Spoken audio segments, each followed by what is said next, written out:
करोड़ों यूथ की inspiration, ideal, India's leading business tycoon and industrialist Ratan Tata ji के बारे में आज हम बात करेंगे और उनके लाइफ के किस्से, फैक्ट और कुछ ऑब्जर्वेशन हमारे अंदाज में शेयर करेंगे। So let's start the story of Indian legend Ratan Tata.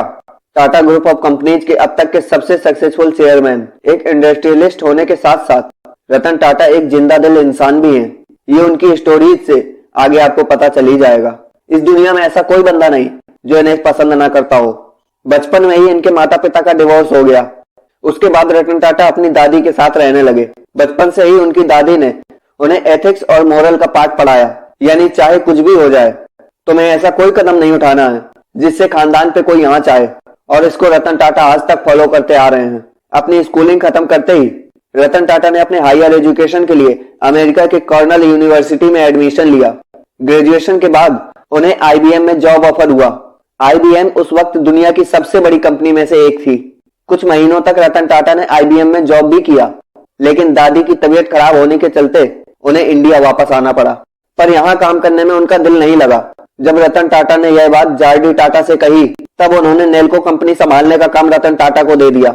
Nelco electronic sector में काम करती थी, जो कि उस वक्त बहुत लॉस में चल रही थी। और यहाँ आता है twist. Nelco company take over करने के बाद कंपनी में हो रही गलती के लिए रतन टाटा ने कंपनी को एनालाइज करना स्टार्ट कर दिया। एनालाइज करने के बाद ग्राउंड लेवल से लेकर टॉप लेवल तक वो कंपनी में चेंज लाए। रतन टाटा की लीडरशिप में कुछ ही सालों के अंदर नेल्को के सारे टैप्स क्लियर हो गए और नेल्को फिर से एक प्रॉफिट मेकिंग कंपनी बन गई। 1991 में रतन टाटा की असली जर्नी शुरू हुई, जब वो टाटा एंड सन्स के फील्ड चेयरमैन बने। जब रतन टाटा चेयरमैन बने तो उस वक्त कई सीनियर्स का मानना था कि रतन टाटा इस पोस्ट के लायक नहीं है, पर जेआरडी टाटा ने किसी की न सुनते हुए रतन टाटा को चेयरमैन बना दिया और यहां से शुरू हुई रतन टाटा के लीडरशिप की जर्नी। रतन टाटा पहले से ही विजनरी थे, अब तो उन्हें मौका मिल गया था अपने विजन पर इंप्लीमेंट करने का। अपने विजन, मेहनत और डिसीजन के दम पे रतन टाटा ने टाटा सन्स की सारी कंपनियों को प्रॉफिट मेकिंग कंपनी बनाया। रतन टाटा विजनरी होने के साथ साथ मास्टर कम्युनिकेटर भी थे, जिससे वो अपने आइडियाज और अपने विजन को सही तरीके से दूसरों के सामने रख पाते थे। रतन टाटा की सबसे बड़ी खूबियों में से एक ये थी कि उनके साथ जो भी काम कर रहा हो उनको देखकर इंस्पायर हो जाता था, जिससे दूसरों के अंदर एक सेंस ऑफ कैपेबिलिटी पैदा हो जाती थी कि मैं ये काम आसानी से कर सकता हूं, और ये एक ग्रेट लीडर की निशानी होती है।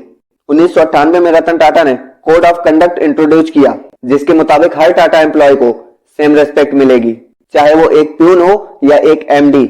बहुत सारे बड़े पोस्ट पर काम करने वाले लोगों ने कोड ऑफ कंडक्ट को साइन करने से मना कर दिया, लेकिन रतन टाटा ने हार ना मानकर सबसे ये कोड ऑफ कंडक्ट साइन करवा ही लिया। अब जो किस्सा मैं आपको बताने वाला हूं वो शायद आपने कहीं सुना होगा। मुझे लगता है कि इस किस्से के बगैर रतन टाटा की बायोग्राफी पूरी ही नहीं हो सकती। शुरू से आखिरी तक सुनना। किस्सा कुछ ऐसा है कि साल 2000 में रतन टाटा का ऑटोमोबाइल सेक्टर बहुत लॉस में चल रहा था। इस पर रतन टाटा ने डिसीजन लिया कि वो टाटा मोटर्स को फोर्ड को बेच देंगे। इसलिए अपनी टीम के साथ वो विलफोर्ड से मिलने चले गए। विलफोर्ड से मिलने के बाद उनका बर्ताव रतन टाटा को पसंद नहीं आया। विलफोर्ड ने कहा कि ये कंपनी आपसे खरीद कर हम आप पर एहसान कर रहे हैं। रतन टाटा को ये बात चुभ गई।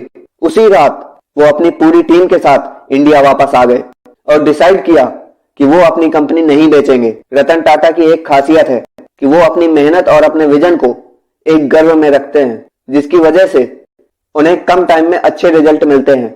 और यही फॉर्मूला रतन टाटा ने अपनी loss making company Tata Motors पर अप्लाई किया, और इसके चलते कुछ ही सालों में टाटा मोटर्स एक प्रॉफिटेबल कंपनी बन गई। और 2008 में ठीक 8 साल बाद फोर्ड मोटर्स का दिवाला निकल गया। उनकी luxurious car making company Jaguar और लैंड रोवर लॉस में जाने लगी। उसी वक्त रतन टाटा ने दोनों कंपनीज को 2.3 बिलियन वैल्यूएशन के साथ खरीद लिया और इन लॉस मेकिंग कंपनीज को प्रॉफिटेबल भी बनाया। उस वक्त विलफोर्ड ने रतन टाटा से एक लाइन कही कि हमारी कंपनी खरीद कर आप हम पर एहसान कर रहे हो। दोस्तों, इससे एक बात साफ हो जाती है कि सक्सेस से बड़ा कोई रिवेंज नहीं होता, और यही बात रतन टाटा ने प्रूव करके दिखाई। अगला एपिसोड आप किस पर देखना चाहते हो कमेंट में जरूर बताना। दोस्तों, मैं हमेशा कहता हूं, नो योरसेल्फ।